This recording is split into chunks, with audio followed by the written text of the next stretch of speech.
If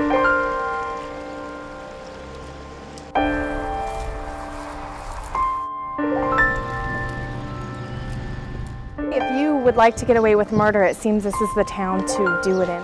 It's very scary to be here. You can get away with anything here.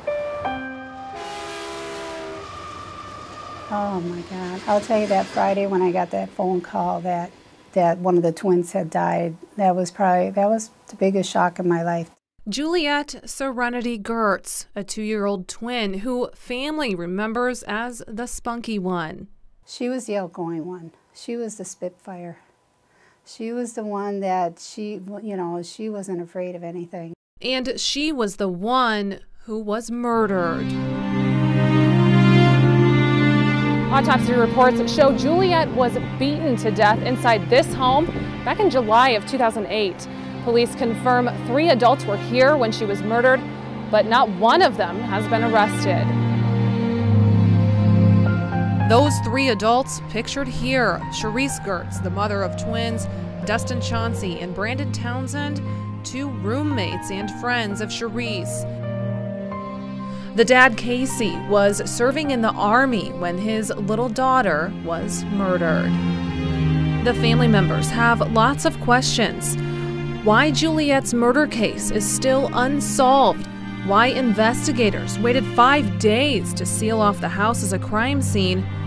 Why the 3 adults in this home were not questioned or drug tested immediately after Juliette's murder. And when will there be justice for Juliette? The Scottsbluff County Attorney is the only official who can comment on this case. He declined our request for an on-camera interview, but he tells us cases like this one just take time. There's 3 people in the house. What time do they need? I don't understand.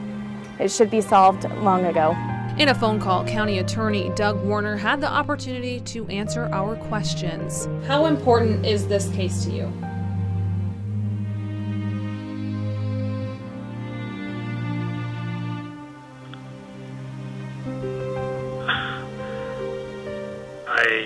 I'm a little bit put off by the fact you asked me that question. I don't understand. I don't understand why it's taken so long when there's 3 people and, it doesn't take a rocket scientist. They're all involved in one way or another.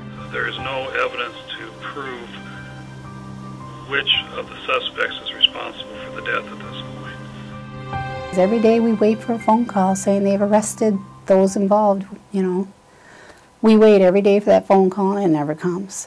And it never comes. I am going to try to make this case work. Well, I hope you're telling me the truth. I hope for Juliette's sake you're telling, you will find justice for her. Now, don't give me this for Juliette. How many dead babies I've worked on dozens of dead baby cases. How does that happen in America, that you can murder a little girl and nothing happens? You don't just get to walk away from murder. I would hope that it would eat them up alive inside, that guilt. While the family waits for justice, they hold on to the sweet memories of a 2-year-old girl and treasure her twin sister. I'm just an aunt to a little girl who was my niece, who I got to see in a casket. A little white casket. I mean, all I am is just a simple person hoping for a little justice, for somebody to remember that she was murdered. For somebody to remember the life of a 2-year-old daughter, granddaughter, niece, and sister, and to never forget their little angel in heaven. Shelley Russell, Fox 42 News.